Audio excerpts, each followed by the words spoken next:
Indépendant depuis le 2 mars 1956, le Maroc, qui s'étend sur une superficie de 710 000 km², compte aujourd'hui près de 28 millions d'habitants. Les moins de 20 ans représentent plus de 60% de la population. Une jeunesse relativement importante dont la première occupation est le sport, notamment le football. Le football se pratique avant tout en dehors des clubs et un peu partout. On est fait tous les jours, mais surtout le week-end. Ils sont des milliers à occuper les rues, les terrains vagues et les plages pour s'adonner à leur plaisir favori. Car c'est là que les jeunes Marocains apprennent à sentir, à caresser et à apprivoiser le ballon. Bref, à se doter des premières armes du parfait footballeur avant de rejoindre éventuellement un club.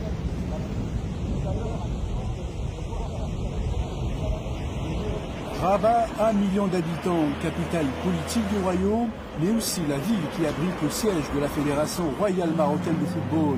Une fédération qui recense 27 000 licenciés seulement, un chiffre dérisoire, dû sans doute à l'absence d'une infrastructure adéquate, d'où les problèmes auxquels sont confrontés les responsables du football.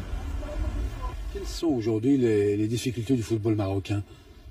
C'est toujours pareil, c'est de dire qu'un jour d'être semi-professionnel, d'essayer d'organiser les clubs, essayer de faire des centres de formation, essayer de faire les terrains, ça c'est aussi important.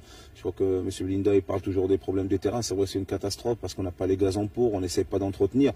Et ça c'est dommage parce que le football, il faut lui donner tous les atouts. Alors ça passe par l'organisation aussi de tous les clubs et après quand tout va bien dans les clubs, automatiquement l'équipe nationale retrouve sa place. Et ça c'est le problème qu'on insiste, il faut aussi vraiment motiver les gens, il faut être professionnel à 100% dans les clubs et je crois que ça passe par les clubs, par la fédération, ça c'est important. À 100 km au sud de Rabat s'élève Casablanca, capitale économique du pays, 3 500 000 habitants. À elle seule, Casablanca abrite un quart des 16 clubs de National 1. Parmi ces clubs, le WAC, le Wydad Athletic Club, une association omnisport qui compte 13 sections. Fondé en 1937, le Wydad a ouvert une section football en 1939.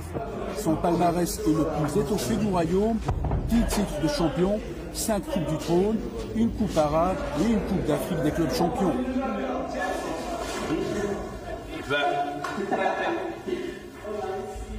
Installé dans un quartier chic de Casablanca, le WAC possède un complexe sportif digne d'un club professionnel. Ici, le professionnalisme, on y pense depuis longtemps, car tous les joueurs sont déjà rémunérés.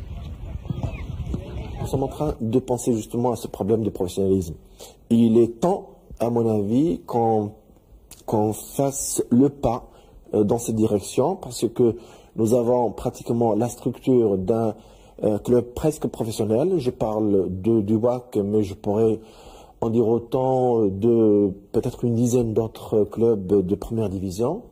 Et je pense qu'on est pratiquement mûr pour franchir le pas du professionnalisme. Les joueurs sont, quand ils sont en équipe première, sont en ce qu'on appelle une indemnité mensuelle.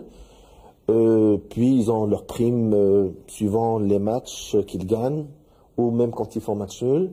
Et en plus, au début de l'année, nous leur donnons ce qu'on appelle la prime de signature, qui tourne autour de... cela dépend de l'importance du joueur. Ça peut aller jusqu'à 150 000, 200 000 dirhams.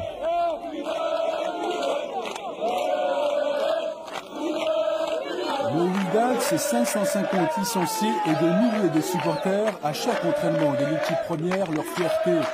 Le WAC est une véritable institution et depuis que le football marocain a entamé une mutation avec la prise en charge des clubs par des entreprises ou par des banques, cela lui permet de disposer d'un budget de 8 à 10 millions de francs français selon les années.